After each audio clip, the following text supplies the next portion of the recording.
जय शिवराय मित्रांनो, मी Deepak Kadam SMS Maharashtra YouTube channel मध्ये आपले सहर्ष स्वागत आहे। मित्रांनो, ओबीसीचं राजकीय आरक्षण धोक्यात आहे अशा प्रकारच्या बातम्या विविध न्यूज चॅनल, वर्तमानपत्र आणि मीडियामधून समोर येत आहेत आणि त्यासाठी 18 नोव्हेंबर रोजी सुप्रीम कोर्टाच्या एक मताचं दाखला दिला जात आहे आणि खरंच ओबीसीचं राजकीय आरक्षण धोक्यात आलेलं आहे की या राजकीय आरक्षणाने केलेलं अतिक्रमण धोक्यात आलेलं आहे, हे आज आपण बघणार आहोत।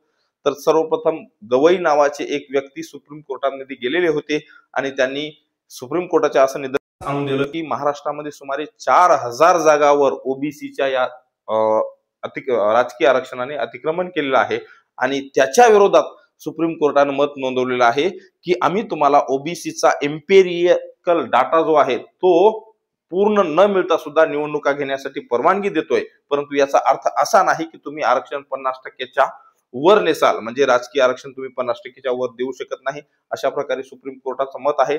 आणि जे याचिकाकर्ते गवई आहेत, लक्षात ठेवा हे मराठा व्यक्ती नाहीयेत, ते ओबीसीच बांधव आहेत।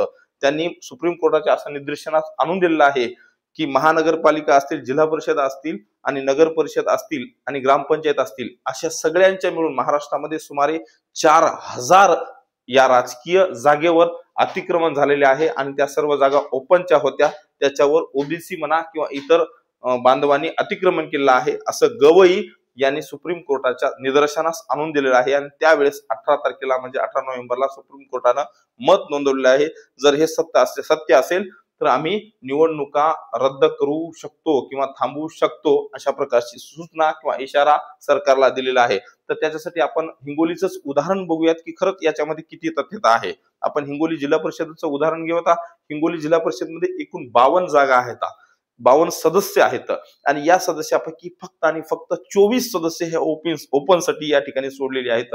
आपण बघू शकता या ठिकाणी ओपन साठी 12 महिला आणि 12 पुरुष असे एकूण 24 आहेत।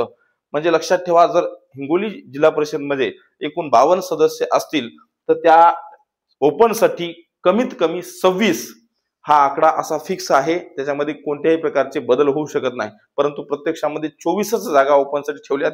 याचा अर्थ 28 जागा ह्या आरक्षित प्रवर्गासाठी ठेवलेल्या आहेत। निश्चितच हे अतिक्रमण ओपनच्या जागेवर आहे आणि यासाठी कोणत्याही ओपन किंवा मराठा व्यक्तीने त्यासाठी आवाज उठवला नसून गवई नावाच्या एका व्यक्तीने म्हणजेच ओबीसी बांधवाने सुप्रीम कोर्टामध्ये याचिका दाखल केल्यामुळे हे प्रकरण महाराष्ट्राच्या समोर आलेलं आहे। हे फक्त तुम्हाला हिंगोली जिल्हा परिषदचं उदाहरण देत आहे मी। महाराष्ट्रामध्ये अशा एकूण 4000 जागा आहेत जेथे ओपनच्या जागेवर म्हणजे राजकीय आरक्षणाच्या ठिकाणी अतिक्रमण झालेलं आहे आणि यावर सुप्रीम कोर्ट काय निर्णय देईल आणि भविष्यामध्ये खरंच ओबीसीचं राजकीय आरक्षण धोक्यात येईल का, ही माहिती आपल्या काही दिवसानंतर लगेच कळेल। किंवा निवडणुका थांबतात काय किंवा निवडणुका परत होतात काय किंवा त्याच्यामध्ये काही फेरबदल होतोय काय, हे आपल्याला काही दिवसामध्ये निश्चितच लक्षात येईल।